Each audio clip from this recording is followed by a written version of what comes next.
They tell you you have 9 months to learn the entire history of the entire world, and at the end of those 9 months, there will be a test, where you have to write not only coherent, but intelligent essays about any country at any point in the specified time frame called history. Chances are, in the beginning, you know about 3% of the history that will be taught. And by the time you go to take that test, you probably understand about 70% of what they taught you. And that information is about 80% of the total information that could be on the big exam. What they never told you was all the information they could possibly ask you a single question about is only about, say, 8% of the relevant things that happened in history. Do you know why this is? Venture a guess. My guess is that history is so much more complicated than any textbook or one-year course can ever cover. That usually makes people feel like there's no hope. But to me, it seems as though your teachers did a pretty good job, and that the complexity of history facilitates lifelong learning and discussion. History is essentially a discussion, one which we must involve as many people as we can, because if I learned anything in my 1 year of world history, it is this. History must be analyzed from multiple perspectives. So let's discuss. I want to take you back to the time before the Great War.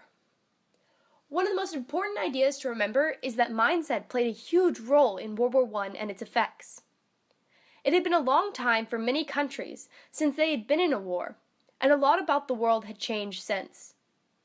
The last time these countries had fought in a widespread, almost global conflict was during the 7 Years' War in 1756. Without modern experience, the belief at the time was that war was glorious for soldiers, and that it would strengthen countries by allowing them a chance to prove themselves. World War I was anything but glorious, and caused more destruction than strength for participating nations. The main change that caused the increase in destruction was the use of new technology, including poison gas, aircrafts, and tanks, as well as using the populace as a larger fighting force through the draft. This was a fairly recent change in history and caused even more casualties. You can see just how devastating the war was through the art and literature that came of it, as well as the sheer number of casualties. After World War I, the goal was to avoid war at all costs, because people had seen the destruction and they were not eager to see it happen again.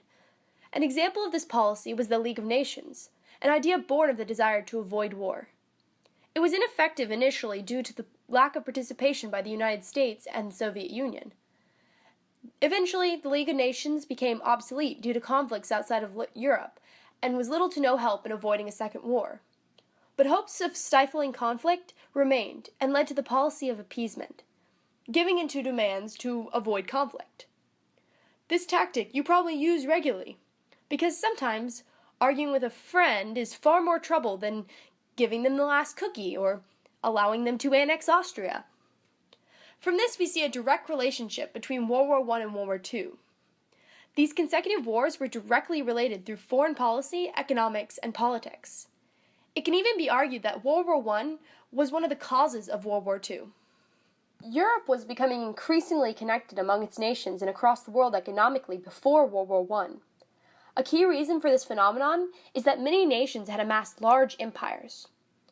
Economies were generally positive in trajectory until the war caused great debt. The world slumped into what can be called a global depression, because even nations who had not participated in World War I were economically connected to those nations and were therefore affected. The exception was the United States, which soon followed the others into economic depression. The Great Depression in the United States caused investors in Europe to lose large sums, and the world sunk further into hard times. Though improvements were made, it wasn't until the war efforts of World War II brought jobs and industries to countries hit hardest that we began to see a more positive trajectory. Economic turmoil often goes hand in hand with political turmoil, and the interwar period was no exception. After World War I, many nations were left without any political stability. Many governments, including those of Russia, the Austro-Hungarian Empire, the Ottoman Empire, and Germany, were destroyed. These nations were left to start over, and start over without a strong economic base. The rise of the Nazi Party in Germany is a key example of this concept. It was the policy at the time of World War I to assign blame for the war itself, and Germany ended up with the blame. This meant that they had to pay large reparations, which they couldn't afford.